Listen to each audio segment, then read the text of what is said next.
A popular theme with New American horror, especially in the 1970s, was to pit man versus the monster.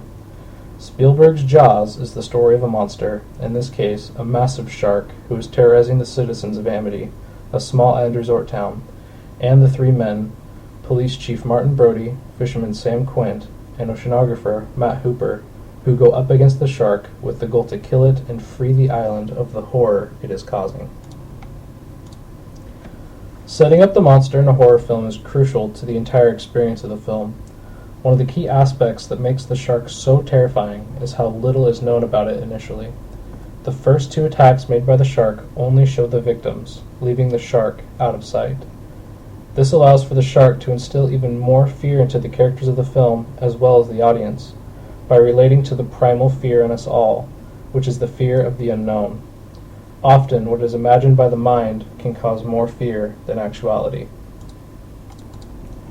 Here we meet Quint for the first time. While the town is squabbling over whether or not to keep the beaches open, he steps in and commands the room. Nails on the chalkboard allow Quint to seize control of the situation, which is echoed in his character throughout the film. To Quint, he must always be in control. The drawing of the shark eating the man does well to foreshadow Quint's own fate in the film. As hard as he tries, he is only ever able to scratch the monster before it bests him. The shark is not the only monster in the film to be overcome. Mayor Vaughn undermines the authority of Chief Brody, doubting every accusation that there is indeed a problem. Vaughn thinks he is doing what is in the best interest for the town, but his strong stance against Brody and later Hooper only end up getting 3 more of his citizens dead. His refusal to listen to the voice of reason and truth hit close to home for the audience with their own doubts of leadership and ulterior motives during the 70s. With the body count now up to 4 and a near hit on his son, Brody can no longer sit back and wait for the mayor to do the right thing. This scene shows great character development of Brody, as he will no longer be undermined by the mayor. He is now taking the problem into his own hands, conquering the first monster, the mayor, so that he can be able to defeat the real threat. This shot beautifully sets up the second half of the film. All 3 men, Brody, Quint, and Hooper, are now ready to embark on their journey to face the shark. This shot is symbolic of the descent into the belly of the beast.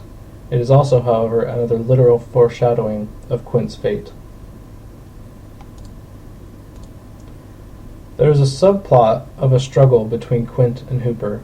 Initially, they both resent each other. Quint can be seen as the embodiment of experience. He is a seasoned shark fisherman, and his confidence gives him full control of any situation. Hooper, on the other hand, is representative of education. He is mocked for having city hands and relying on technology by Quint.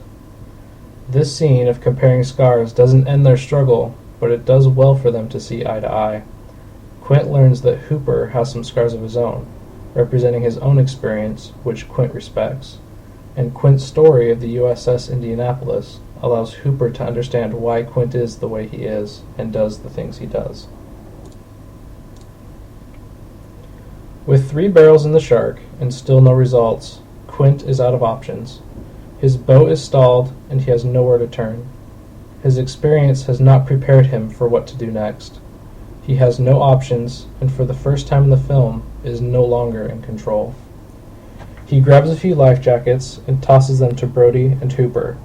This mirrors the story of the Indianapolis, where he was helpless, in the water, waiting to die. The most fearful time of his life. At the end of the story, he said, "I will never put on a life jacket again." They wait a few moments, waiting to die, when Quint decides to swallow his pride and ask Hooper for help.